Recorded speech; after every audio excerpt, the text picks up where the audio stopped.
ជាត្រូវខ្ញុំខឹងខ្ញុំតានតឹងទាំងមិនបានដឹងកើពិនទងចិនមនុស្សស្រឡាញ់ចោលអ្នកផ្សេងជ្រៀតចិនមិនបានគិនថាមកពីរូបបងសបងតែងថានៅស្ងៀមចោតគេអ្នកមករកឯអូនវិញក៏មិនឆ្ងល់ចេះតែជឿទាំងអស់កាលពីសង្សារខ្លួនចិនខឹងគេនោះ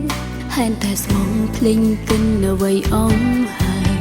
ខ្ញុំលះបងប៉ុណ្ណាក៏គេនៅមិនដឹងក្នុងអារម្មណ៍គេថ្លឹងមិនដែលនឹងឡើយហែនតែជឿបងពេកអីលើសំមកហើយគ្រាចុងក្រោយកាត់ដោបងឲ្យឈឺអត់លះកាពីបងមិនឲ្យអ្នកផ្សេងគេមកស្រឡាញ់តែត្រូវចាញ់ព្រោះបងទៅស្រឡាញ់គេគ្រាន់តែដឹងចង់វល់មុំទាំងថ្ងៃហូរលែងទំនេរមិនចង់ជឿទេប៉ុន្តែការពិតជាក់ស្ដែងពេកពីមុនធ្លាប់គិនថាគេនោះអ្នកមកគ្រប់បងតែពេលនេះដឹងហើយស្ងៀមលែងចូលចេះបងជាអ្នកទៅរកគេមិនមែនគេមកជ្រៀតជ្រែកអូនការពារពេកភ្លេចគិនថាបងសាវ៉ា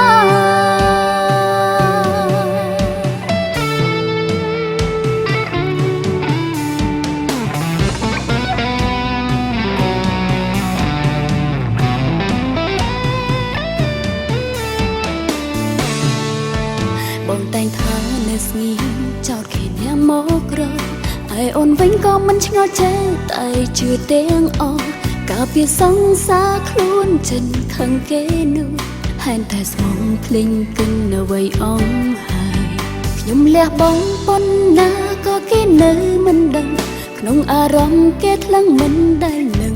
ឡើយហែនតែជឿបងពេកអីលើសំមកហើយគ្រាចុងក្រោយកាត់ដោបងឲ្យឈឺអត់លះ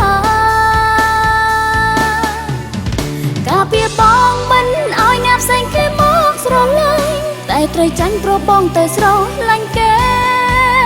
គ្រាន់តែដឹងចង់វល់មុំទាំងថ្ងៃហូរលែងទំនេរមិនចង់ជឿទេប៉ុន្តែការពិតជាក់ស្ដែងពេកពីមុនធ្លាប់គិនថាគេនោះអ្នកមកគ្រប់បងតែពេលនេះដឹងហើយស្ងៀមលែងចូលចេះ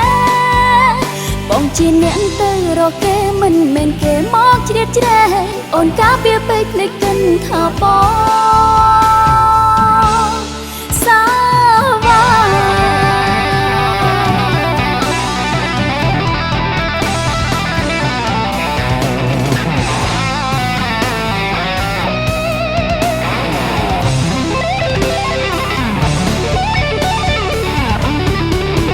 ការពារបងមិនឲ្យអ្នកផ្សេងគេមកស្រឡាញ់តែត្រូវចាញ់ព្រោះបងទៅស្រឡាញ់គេគ្រាន់តែដឹងចង់វល់មុំទាំងថ្ងៃហូរលែងទំនេរមិនចង់ជឿទេប៉ុន្តែការពិតជាក់ស្ដែងពេកពីមុនធ្លាប់គិនថាគេនោះអ្នកមកគ្រប់បងតែពេលនេះដឹងហើយស្ងៀមលែងចូលចេះបងជាអ្នកទៅរកគេមិនមែនគេមកជ្រៀតជ្រែកអូនការពារពេកភ្លេចគិនថាបងសា